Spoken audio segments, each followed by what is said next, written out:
Hello friends, welcome to Vijay reworks. இன்றைக்கி நம்ம என்ன பார்க்க போகிறோம் அப்படின்னா, ஜர்தோசி எப்படி வந்து பிகினர்ஸ் ப்ராக்டிஸ் பண்ணணும், என்ன மிஸ்டேக் பண்ணக்கூடாது, எப்படி வந்து அதை நீங்கள் ப்ராக்டிஸ் பண்ணால் நல்லா சாஃப்டாக ஸ்மூத்தாக நமக்கு வந்து ஜர்தோசி ஈஸியாக ஒர்க் பண்ணலாம் அப்படிங்கிறத தான் நம்ம இன்றைக்கி பார்க்க போகிறோம். ஸோ அதுக்கு தேவையான பேசிக் மெட்டீரியல்ஸ் என்னென்னு பார்த்தீங்கன்னா, ஜர்தோசி. நான் இன்றைக்கி வந்து பார்த்தீங்கன்னா தின் ஜர்தோசி தான் எடுத்திருக்கேன். நெக்ஸ்ட் வந்து பார்த்தீங்கன்னா நல்லா ஷார்ப்பான கட்டர் எடுத்திருக்கேன். அதாவது ஜர்தோசிக்காகவே நான் தனியாக ஒரு கட்டர் வச்சிருப்பேன். ஸோ அந்த கட்டர் தான் நான் யூஸ் பண்ணியிருக்கேன்.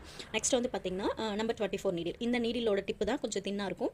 நமக்கு ஜர்தோசி ஈஸியாக நம்ம உள்ளே போயிட்டு நமக்கு எடுத்து ஸ்டிச் பண்ணுற அளவுக்கு கொஞ்சம் கம்ஃபர்டபுளாக இருக்கும். நெக்ஸ்ட் வந்து பார்த்தீங்கன்னா நார்மல் சேவிங் த்ரெட் தான் நான் எப்போதும் யூஸ் பண்ணிட்டு இருக்கேன். நிறைய பேர் வந்து கேட்குறீங்க நரம்பு யூஸ் பண்ணலாமான்னு சொல்லிட்டு. நான் இது வரைக்கும் ட்ரை பண்ணதில்லை. இதுதான் நான் ஸ்டார்ட் பண்ணதுலேருந்தே ப்ராக்டிஸ் பண்ண ஸ்டார்ட் பண்ணதுலேருந்தே நார்மல் சேவிங் த்ரெட் தான் யூஸ் பண்ணியிருக்கேன். ரொம்பவே நல்லா இருக்கும், ஃப்ளெக்சிபிளாக இருக்கும், உங்களுக்கு ஸ்டிச் பண்ணுறதுக்கு ரொம்பவே கம்ஃபர்டபுளாகவும் இருக்கும். ஓகேங்களா, நீங்களும் இதை ட்ரை பண்ணி பாருங்கள். நிறைய பேர் நரம்பு யூஸ் பண்ணுங்க அப்படின்னு சொல்லியிருக்கீங்க. ஆக்சுவலி வந்து எனக்கு அது கம்ஃபர்டபுளாக இருக்காதுன்னு தோணுது. அதே போல் காட்டன் த்ரெட் வந்து பார்த்தீங்கன்னா அந்து போயிடாதா, கட் ஆகிடாதா அப்படின்னு சொல்லிட்டு நிறைய பேர் கேட்குறீங்க. நம்ம ப்ளவுஸ் ஸ்டிச் பண்ணுறதே வந்து பார்த்தீங்கன்னா இந்த காட்டன் த்ரெட்ல தான் ஸ்டிச் பண்ணுறோம். நம்ம ரொம்ப புல் பண்ணும்போது மட்டும்தான் கிளியும். மற்றபடி வந்து பார்த்தீங்கன்னா இதுக்கு ஃபுல் கேரண்டி கொடுக்கலாம். நம்ம ஒர்க் வந்து பார்த்தீங்கன்னா கரெக்டாக அந்த த்ரெட்டை எடுத்து ஃபினிஷ் பண்ணோம் அப்படின்னா ரொம்பவே நீட்டாக வரும். ஸோ என்னோட வீடியோவை ரெகுலராக ஃபாலோ பண்ணுறவங்களுக்கு வந்து தெரியும். நான் நார்மலாகவே ஜர்தோசி ஸ்டிச் பண்ணுறதுக்கு முன்னாடி பிகினர்ஸ், அதாவது ஸ்டார்டிங் ஸ்டேஜில் இருக்கவங்க, கற்றுக்கிட்டு இருக்கவங்க, இப்போ தான் நான் கற்றுக்க போகிறேங்கிறவங்க, அவங்க எல்லாத்துக்குமே நான் வந்து எனக்கு தெரிஞ்ச எல்லா வீடியோலையும் நான் ஷேர் பண்ணியிருக்கேன். சின்ன சின்ன பீஸாக கட் பண்ணிவிட்டு ஒன்றா எடுத்து ஸ்டிச் பண்ணுங்கள், சுகர் பீட் மாதிரி அப்படின்னு சொல்லிட்டு நிறைய வீடியோவில் நான் உங்களுக்கு சொல்லியிருந்தேன். பட் இன்றைக்கி வந்து பார்த்திங்கன்னா கண்டினியூஸாக எப்படி எடுத்து ஸ்டிச் பண்ணுறது, அது வந்து எப்படி நம்ம அந்த நீடியில் ரொட்டேட் பண்ணி எடுக்கணும். நிறைய பேர் வந்து பார்த்திங்கன்னா எனக்கு ஜர்தோசி சுத்தமாக வர மாட்டேங்குது, ரொம்ப டைம் ஆகுது, ஸ்ப்ரிங்கு மாட்டிக்குது, அப்புறம் மெயின் கிளாத்தில் இருக்க த்ரெட்டு மாட்டிக்குது, ஸோ நீடில் வெளியே எடுக்க முடியல, ரொட்டேட் பண்ண முடியல, ஸ்ப்ரிங் வந்து நிறைய வேஸ்ட் ஆகுது அப்படின்னு சொல்லிட்டு நிறைய கம்ப்ளைண்ட் சொல்லியிருக்கீங்க. ஸோ இதுக்கான வீடியோ தான் இன்னைக்கு பார்க்க போகிறோம். அதாவது பிகினர்ஸ் என்ன மிஸ்டேக் பண்ணக்கூடாது, என்ன பண்ணனா ஈஸியாக கற்றுக்கலாம் அப்படிங்கிறத தான் பார்க்க போகிறோம். ஸோ அதுக்கு நான் இன்னைக்கு எடுத்துருக்கிறது வந்து பார்த்தீங்கன்னா தின் ஜர்தோசி தான் பாருங்கள். ஸோ இது வரைக்கும் பார்க்காதவங்களுக்கு ஜர்தோசி பற்றி தெரியாது. கொஞ்சம் க்ளோஸ்அப்பில் முடிஞ்ச அளவுக்கு நான் காட்டுறேன். ஸோ ஆல்ரெடி ஜர்தோசி பார்த்தவங்களுக்கு தெரியும் அந்த ஜர்தோசி எப்படி இருக்கும் அப்படின்னு சொல்லிட்டு. ஸோ பார்க்காம இனிமேல் ப்ராக்டிஸ் பண்ணுறவங்க நிறைய பேர் பார்ப்பீங்க, புதுசாக நிறைய பேர் இந்த வீடியோஸ் பார்த்துட்டு இருப்பீங்க. ஸோ அவங்களுக்கு என்னால் முடிஞ்ச அளவுக்கு கொஞ்சம் க்ளோஸில் காட்டுறேன். ஸோ இப்படி தான் இருக்கும் நல்ல தின் ஜர்தோசி. ஜர்தோசிலே வந்து கோரா, ஜாதின்னு நிறைய வெரைட்டிஸ் இருக்குது. அதே போல் இந்த தின் ஜர்தோசியில் பியூர் கோல்டு, டல் கோல்டு, அப்புறம் டிஃப்ரெண்ட் கலர்ஸ், எல்லா கலர்ஸுமே அவைலபிளாக இருக்குது. இது வந்து பார்த்தீங்கன்னா டல் கோல்டு கலர் தான் நான் இன்றைக்கி எடுத்திருக்கேன். ஓகேங்களா, ஸோ இப்போ இப்படி தான் இருக்கும். மேக்ஸிமம் நம்ம ஆரி ஒர்க்கில் இந்த தின் ஜர்தோசி அதிகமாக யூஸ் பண்ணுவோம். ஸோ அதனால தான் இன்றைக்கி இந்த ஜர்தோசி வச்சு எக்ஸ்பிளைன் பண்ணுறேன். பாருங்கள் எவ்வளோ மெலிஸாக இருக்கும். ப்ளஸ் வந்து பார்த்திங்கன்னா அது டேரெக்டாக பார்க்கும்போது அப்படியே ஸ்ப்ரிங் மாதிரி இருக்கும், ஃபார்மாக இருக்கும் ஸ்ப்ரிங் மாதிரி. ஸோ இதுதான்.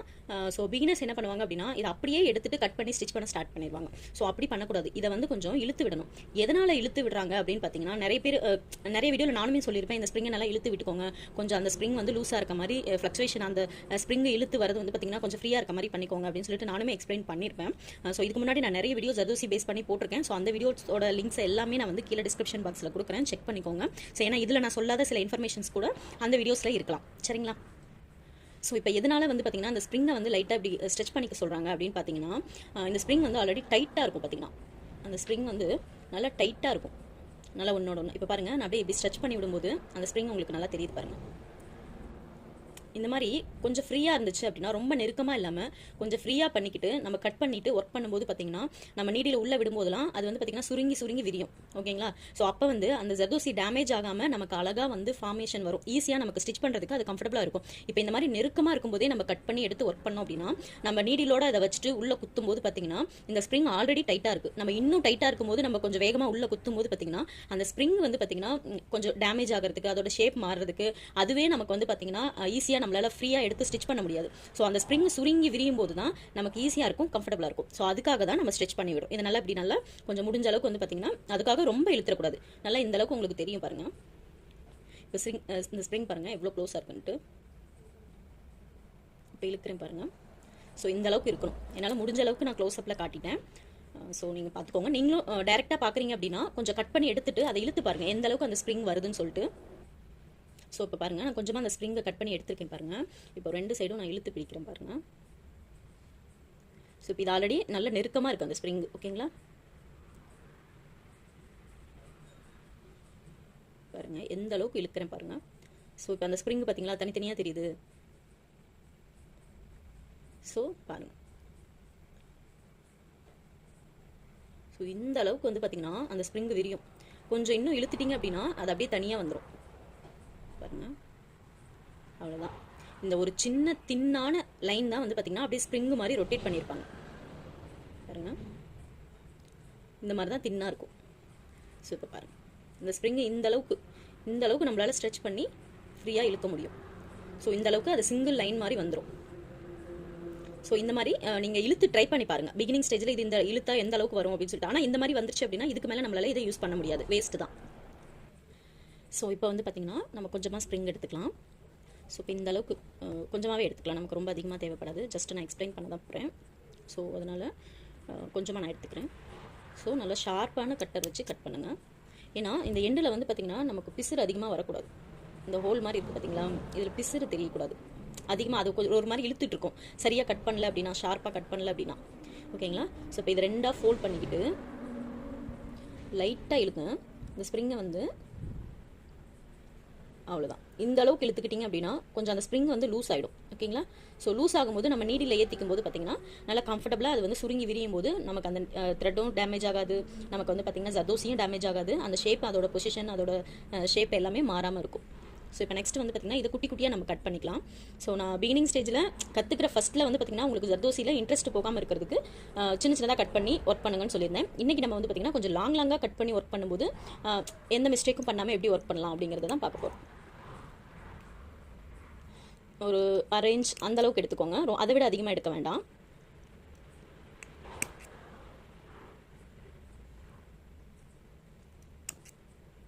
அதே போல் வந்து பார்த்திங்கன்னா பிகினர்ஸ் வந்து ஃபஸ்ட்டு குட்டி குட்டியாக சுகர் பீடு மாதிரி எடுத்து ஸ்டிச் பண்ணுவீங்க. அடுத்ததே வந்து பார்த்திங்கன்னா இந்த அளவுக்கு நீங்கள் கட் பண்ணிக்க வேண்டாம். ஓகேங்களா? அடுத்தது வந்து பார்த்திங்கன்னா ஒரு கட் வர மாதிரி நீங்கள் கட் பண்ணி ஒர்க் பண்ணுங்கள். அதாவது சின்னதாக கட் பண்ணிவிட்டு மிடில் ஒரே ஒரு கட் மட்டும் வர மாதிரி இருங்க. அதுக்கும் நான் உங்களுக்கு வந்து சிம்பிளாக ஒரு வீடியோ ஷேர் பண்ணுறேன். ஸோ பெருசாகவும் கட் பண்ணி வச்சுருக்கேன், சின்னதாகவும் கட் பண்ணி வச்சுருக்கேன். ஸோ இப்போ இதில் எப்படி ஒர்க் பண்ணுறதுன்னு பாருங்கள். ஸோ இப்போ நான் நெக்ஸ்ட் வந்து பார்த்திங்கன்னா நார்மல் சீவிங் த்ரெட்டை வந்து எண்டில் நல்லா முடிச்சு போட்டுட்டு கீழே எடுத்து வச்சுருக்கேன். இப்போ இந்த நீடில் வச்சு எடுத்துக்கலாம். இப்போது நான் பேக்கில் ஒரு ஸ்டிச் போட்டுக்கிறேன். அவ்வளோதான். நான் பிகினர்ஸ்க்கு என்ன சொல்லியிருந்தேன்னா சின்ன சின்னதாக சீனி பாசி சைஸில், அதாவது 2 சீனி பாசி சேர்த்து எடுத்த மாதிரி ஜர்தோ விட்டு ஒன்று ஒன்றா எடுத்து ஸ்டிச் பண்ண சொல்லியிருந்தேன். ஃபார் எக்ஸாம்பிளுக்கு பாருங்கள். ஸோ நான் இந்த மாதிரி தான் ஸ்டிச் பண்ண சொல்லியிருந்தேன். ஸோ இந்த மாதிரி ஸ்டிச் பண்ணும்போது ஒன்று ஒன்றா எடுத்து முடிச்சு போடுறதுக்கு கொஞ்சம் ஈஸியாக இருக்கும் நமக்கு, செயின் ஸ்டிச் போடுறதுக்கு. அதே போல் நல்லா இப்படி நெருக்கமாக வச்சு செயின் போடணும். கொஞ்சம் லூஸாக விட்டிங்கனாலுமே ஒரு ஜர்தோசிக்கு இன்னொரு ஜர்தோசிக்கு நடுவில் வந்து பார்த்திங்கன்னா த்ரெட் தெரியும் பிகினிங் ஸ்டேஜில். ஸோ அப்போ கொஞ்சம் நல்லா இப்படி நெருக்கி விட்டுட்டு நீடியில் வந்து பாருங்கள் நான் எந்த அளவுக்கு உள்ளே விடுறேன்ட்டு. இந்த அளவுக்கு உள்ளே விடும்போது தான் நமக்கு வந்து பார்த்திங்கன்னா நீடில் இந்த அளவுக்கு உள்ளே போகும்போது நம்ம ரொட்டேட் பண்ணி எடுக்கும்போது அந்த கிளாத் விலகிக்கும், நமக்கு நீடில் ஈஸியாக வெளியே எடுக்கிறதுக்கு ஈஸியாக இருக்கும். ஓகேங்களா? ஸோ இப்போ இந்த மாதிரி தான் நான் பிகினரை வந்து எடுத்து ஸ்டிச் பண்ண சொன்னேன். ஸோ ஒன்ஸ் நீங்கள் இந்த மாதிரி ஸ்டிச் பண்ண தெரிஞ்சுக்கோங்க. அதுக்கப்புறமா என்ன பண்ணுறீங்கன்னா கொஞ்சம் பெரிய ஜர்தோசியாக எடுத்துக்கோங்க. கொஞ்சம் கொஞ்சமாக கூட்டுங்க, எடுத்த உடனே ரொம்ப லாங்காக எடுத்துக்க வேண்டாம். நெக்ஸ்ட் வந்து பார்த்திங்கன்னா இந்த அளவுக்கு ஒரு ஜர்தோசி எடுத்துக்கோங்க இந்த சைஸில். ஸோ இப்போ வந்து பார்த்திங்கன்னா ஒரு கட் மட்டும் மிடில் வர மாதிரி அந்த ஃப்ரேமில் இருக்க கிளாத்தை விட்டு மேலே நீடில் வரதுக்குள்ளவே நீங்கள் ரொட்டேட் பண்ணிக்கணும். அதுக்கு நான் எந்த அளவுக்கு நீடில் விடுறேன்னா இந்த அளவுக்கு ஒரு 1/2 இன்ச்சாவது நான் நீடில் கீழே விடுவேன். ஏன்னா அப்போ தான் நம்ம கீழே போயிட்டு கீழே இருக்க த்ரெட்டை மாட்டி ரொட்டேட் பண்ணி மேலே எடுத்துகிட்டு வரதுக்கு ஈஸியாக இருக்கும். ஸோ ஃபஸ்ட்டு ஸ்டேஜில் வந்து ஒன்று ஒன்றா எடுத்து ஸ்டிச் பண்ண பழகுங்க. அதாவது இப்போ தான் கற்றுக்குறீங்க அப்படிங்கிறவங்களுக்காக இந்த வீடியோ. நெக்ஸ்ட் செகண்ட் ஸ்டேஜ் தான் வந்து நான் சொன்னேன்னா ஃபஸ்ட்டு சிங்கிள் கட் இருக்க மாதிரி இந்த மாதிரி மிடில் ஒரு கட்டு, அதுக்கப்புறமா அடுத்தது.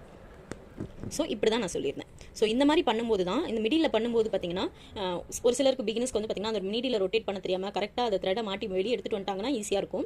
சப்போஸ் நடுவில் வந்து பார்த்திங்கன்னா இந்த கிளாத்தில் இருக்க த்ரெட்டும் மாட்டிக்கும், அப்படி இல்லைனா ஸ்ப்ரிங் வேகமாக இழுத்துருவீங்க. அப்போ அந்த ஸ்ப்ரிங்கில் போயிட்டு நீடிலும் த்ரெட்டும் மாட்டிக்கும். ஸோ அந்த மாதிரிலாம் அவாய்ட் பண்ணணும். ஸோ இப்போ நான் வந்து பார்த்திங்கன்னா கொஞ்சம் லாங்காக எடுக்கிறேன். ஓகேங்களா? நல்லா லாங் ஜர்தோசி எடுக்கிறேன். இதில் பார்த்திங்கன்னா நல்லாவே அந்த நீடில் ஃபுல்லாக இருக்க மாதிரி எடுத்துருக்கேன். ஸோ இப்போ இந்த மாதிரி ஸ்டேஜில் தான் நம்ம நல்லா அதை ஸ்ட்ரெச் பண்ண நல்லா இழுத்து விட்டுக்கிட்டோம் அப்படின்னா நம்ம நீடில் குத்தும் போது பார்த்திங்கன்னா அந்த ஸ்ப்ரிங் நல்லா எலாஸ்டிக் மாதிரி சுருங்கி விரியும். பாருங்கள்.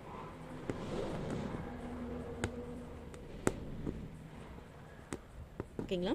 ஸோ இப்படி தான் ஸ்டிச் பண்ணணும். பிகினிங் ஸ்டேஜில் என்ன ஆகும் அப்படின்னா, இருங்க, எனக்கு கொஞ்சம் ஜர்தோசி ஹேண்டில் பண்ண தெரியும், அதனால தான் எனக்கு வந்து பிசுறு அவ்வளோ சீக்கிரம் ஃபார்ம் ஆகலை. ஸோ பிகினர்ஸ் என்ன பண்ணுவீங்க அப்படின்னா நீடியில் வந்து கொஞ்சமாக உள்ளே விட்டுட்டே நீங்கள் திருப்பணும்னு ட்ரை பண்ணுவீங்க. ஆனால் த்ரெட் மேலே வந்துடும். இருங்க, நான் உங்களுக்கு ட்ரை பண்ணி காட்டுறேன். ஸோ இப்போ எப்படி த்ரெட் எடுக்கிறீங்க அப்படின்னா இப்போ முன்னாடியே ரொட்டேட் பண்ணுவீங்க. எனக்கு வந்து ரொட்டேட் பண்ணுறது ஈஸி, எனக்கு நல்லா பழகிட்டேன், அதனால எனக்கு வர மாட்டேங்குது. ஆக்சுவலி அந்த ரவுண்ட் ஷேப்லலாம் ஒர்க் பண்ணும்போது கொஞ்சம் கஷ்டமாக இருக்கும் ஜர்தோசி ஒர்க் பண்ணுறது, அந்த பிசுறு ஃபார்ம் ஆகும்.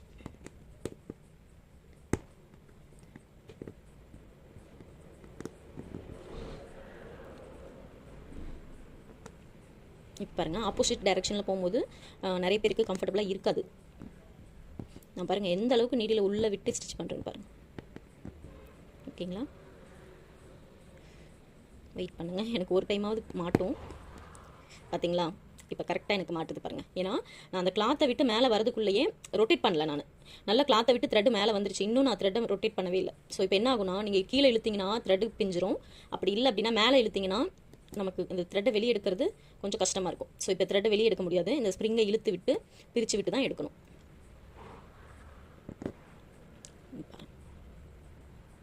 ஸோ நல்லா நீடியில் உள்ளே விட்டு, இப்போ பாருங்கள் நீடியில் நல்லா உள்ளே விட்டு நல்லா ரொட்டேட் பண்ணி அதுக்கப்புறமா திருப்புங்க. ஸோ ரொம்பவே பொறுமையாக நான் எக்ஸ்பிளைன் பண்ணுறேன். ஸோ நீங்கள் எந்த அளவுக்கு ப்ராக்டிஸ் பண்ணுறீங்களோ அந்த அளவுக்கு ஃபினிஷிங் சூப்பராக வரும். உங்களுக்கு கண்டிப்பாக ஜர்தோசி ஒர்க் பண்ணுறதுக்கு நல்லா வரும். ஸோ கண்டிப்பாக ப்ராக்டிஸ் பண்ணுங்கள். பார்த்தீங்களா, நான் எந்த அளவுக்கு நீடியில் நல்லா உள்ளே விடுறேன்னு பாருங்கள். கண்டிப்பாக எனக்கும் பிசுறு வரும். எனக்கும் ஆரம்பத்துலலாம் ரொம்ப பிசுறு வந்துச்சு. இப்போ பாருங்கள், நான் கீழே ரொட்டேட் பண்ணவே இல்லை, த்ரெட்டு மேலே வந்துருச்சு. ஸோ இப்போ இந்த த்ரெட்டு போயிடுச்சு, நான் திரும்ப ட்ரை பண்ணேன், ரொட்டேட் பண்ணிட்டேன். ஸோ இப்போ இந்த மாதிரி இடத்துலலாம் நமக்கு நீடில் உள்ளே போகும்போது அந்த ஸ்ப்ரிங்கை சுருங்கி விரியணும். அப்போ தான் வந்து பார்த்திங்கன்னா அது நல்லா ஃப்ரீயாக நமக்கு ஸ்டிச் பண்ணுறதுக்கு ஃப்ரீயாக கிடைக்கும். ஸோ அதனால தான் நம்ம அந்த ஸ்ப்ரிங்கை இழுத்து விடுறது. நிறைய பேருக்கு தெரியாது எதனால் வந்து ஸ்ப்ரிங்கை இழுத்து விடுறாங்கன்னு. ஸோ இதுதான் மெயின் ரீசன். இதெல்லாம் நமக்கு ஸ்பெஷலாக யாரும் சொல்லிக் கொடுக்கணும்னு அவசியமே இல்லை. ஏன்னா நம்ம ஒர்க் பண்ணும்போதே நமக்கு ஓரளவுக்கு தெரியும். இதில் ரெண்டே விஷயம்தான், நீடில் ரொட்டேஷன். நீடில் வந்து நல்லா இந்த அளவுக்கு உள்ளே விடணும். அதாவது இங்கே பாருங்கள், இந்த அளவுக்கு நான் நீடில் உள்ளே விடுறேன். அந்த நீடில் எந்த அளவுக்கு போய் இப்படி ஸ்ட்ரக் ஆகுதோ அந்த அளவுக்கு நான் வந்து பார்த்திங்கன்னா நீடில் உள்ளே விடுறேன். பாருங்கள், இப்போ இப்படி நீடில் உள்ளே விடும்போது இப்போ இந்த அளவுக்கு ஸ்ட்ரக் ஆகும். இதுக்கு மேலே நீடில் உள்ளே போகாது, ஒரு லெவலுக்கு மேலே. ஸோ அது வரைக்குமே நான் நீடில் நல்லா உள்ளே விட்டு த்ரெட்டை கீழே மாட்டி விட்டுட்டு இந்த மேலே இருக்க கிளாத்துலேருந்து, அதாவது இந்த மெயின் கிளாத்துக்கு மேலே வரதுக்குள்ளேயே நான் வந்து ரொட்டேட் பண்ணி திருப்பி எடுக்கிறதுனால தான் எனக்கு ஈஸியாக இருக்குது. இது ரெண்டே விஷயம் தான் ஜர்தோசி ஸ்டிச் பண்ணுறதுல. பாருங்கள், இது வந்து நான் நீடில் சைஸை விட பெருசாக கட் பண்ணியிருக்கேன். இது பாருங்கள். ஸோ இதையே நான் ஸ்டிச் பண்ணி காட்டுறேன் பாருங்கள். ஏன்னா இப்போ என்னால் இதை வந்து இப்படி சுருக்க முடியும், இந்த ஜர்தோசியை வந்து இப்படி சுருக்க முடியும் லைட்டாக. பார்த்தீங்களா, என்னால் ஸ்ட்ரைட் லைனில் வந்து பார்த்திங்கன்னா ஜர்தோசி ரொம்பவே ஈஸியாகவும் ஃபாஸ்ட்டாகவும் என்னால் ஸ்டிச் பண்ண முடியும். எவ்வளோ பெரிய ஜர்தோசி எடுத்து ஸ்டிச் பண்ணுறேன்னு பாருங்கள். ஸோ ரொம்ப ஈஸி தான். நீங்கள் நல்லா கவனிச்சிங்கன்னா நான் நீடில் எந்த அளவுக்கு உள்ளே விடுறேன், ப்ளஸ் ரொட்டேட் பண்ணி எடுக்கிறேன். இப்போ பாருங்கள், இப்படி ரொட்டேட் பண்ணி எடுக்கும்போதே எனக்கு பாருங்கள் அந்த நீடில் வந்து கிளாத்தில் மாட்டாது. நான் என்னோட ஸ்டூடெண்ட்டுக்கு நான் ஃபஸ்ட்டு கிளாஸ் என்ன பண்ணேன் அப்படின்னா, அவங்ககிட்ட நீடில் மட்டும்தான் கொடுத்துட்டு என்ன பண்ண சொன்னேன் அப்படின்னா, இந்த மாதிரி உள்ளே விட்டு விட்டு ரொட்டேட் பண்ணி இந்த மெயின் கிளாத்தில் மாட்டாத மாதிரி எடுங்க அப்படின்னு நான் சொன்னேன். அவங்க அதை தான் ஃபஸ்ட்டு ப்ராக்டிஸ் பண்ணாங்க என்னோட ஸ்டூடெண்ட். இந்த மாதிரி உள்ளே விட்டு இப்படி கிளாத்தை விளக்கும் போது நமக்கு ஈஸியாக வரும். அதுக்காக சும்மா இப்படி ரொட்டேட் பண்ணிகிட்டே இருக்கக்கூடாது. ஒரே ஒரு ரொட்டேஷன் தான். அது ஆரம்பத்தில் தெரியாது, பிகினிங் ஸ்டேஜில் இப்படி விடுறீங்க, த்ரெட்டை மாட்டினதா நினச்சிக்கோங்க. இப்படி ஒரு ரொட்டேஷன், இப்படி எடுங்க, இப்படி எடுங்க. இந்த மாதிரி நீங்கள் கண்டிப்பாக ப்ராக்டிஸ் பண்ணணும். பாருங்க, நான் ஒரே ஒரு ரொட்டேஷன் தான் பண்ணுறேன்.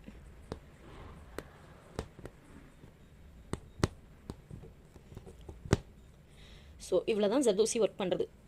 உங்களுக்கு இது நல்லா கிளியராக புரிஞ்சிருக்கும்னு நினைக்கிறேன். ஸோ இதை நீங்களும் ட்ரை பண்ணி பாருங்கள்.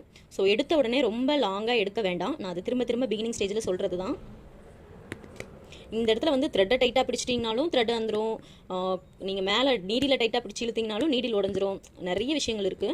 ஸோ கொஞ்சம் ப்ராக்டிஸ் ஆகிற வரைக்குமே உங்களுக்கு வந்து கண்டிப்பாக நீங்கள் வந்து கண்டினியூஸாக ப்ராக்டிஸ் பண்ணிங்கன்னா ரொம்ப சீக்கிரமாகவே ஜர்தோசி நல்லா கண்டினியூஸாக ஸ்டிச் பண்ண பழகிடலாம். கொஞ்சம் ஏன்னா கண்டிப்பாக ஆரம்பத்தில் சரியாக வராதப்போ என்ன பண்ணுவோம்னா தூக்கி போட்டுருவோம், நமக்கு வெறுத்துரும், கடுப்பாயிடும். ஸோ அந்த மாதிரி ஸ்டேஜில்னா கொஞ்சம் டெய்லி ஒரு 1 ஹவராவது ப்ராக்டிஸ் பண்ண ட்ரை பண்ணுங்கள். ஸோ முடிஞ்ச அளவுக்கு சீக்கிரமாக உங்களால் ஈஸியாக கற்றுக்க முடியும். ஸோ நிறைய பேர் என்கிட்ட வந்து பார்த்திங்கன்னா மெட்டீரியல்ஸ் வாங்கிட்டு இருக்கீங்க. ஸோ நான் மெட்டீரியல்ஸும் சேல் பண்ணிட்டு இருக்கேன். ஸோ புதுசாக பார்க்குறீங்கன்னா இந்த வீடியோவை நீங்கள் உங்களுக்கு ஏதாவது ஆரி மெட்டீரியல்ஸ் தேவைப்பட்டால் எனக்கு காண்டாக்ட் பண்ணுங்கள். என்னோட வாட்ஸ்அப் நம்பரை நான் கீழே டிஸ்கிரிப்ஷனில் கொடுக்குறேன். ஸோ இது வரைக்கும் நிறைய பேர் என்னோட வீடியோ பார்த்துட்டு ஏகப்பட்ட கஸ்டமர்ஸ் வந்து பார்த்தீங்கன்னா என்கிட்ட பிகினர் கிட்ட ஆர்டர் பண்ணி வாங்கிட்டு இருக்காங்க. ரொம்பவே சந்தோஷமா இருக்கு. நிறைய பேர் டிசைன் பண்ணி எனக்கு ஃபோட்டோஸ் வீடியோஸ்லாம் அனுப்புவாங்க. ஸோ ரொம்பவே சந்தோஷமா இருக்கும். ஸோ நீங்களும் இதை ட்ரை பண்ணுங்க. நிறைய பேர் இதை கற்றுக்கணும்னு ஆசைப்பட்டு இருக்கீங்க. கண்டிப்பாக ட்ரை பண்ணுங்க. கண்டிப்பாக வீட்டில் இருந்தே கற்றுக்க முடியும். All the best. Thank you so much for வாட்சிங்.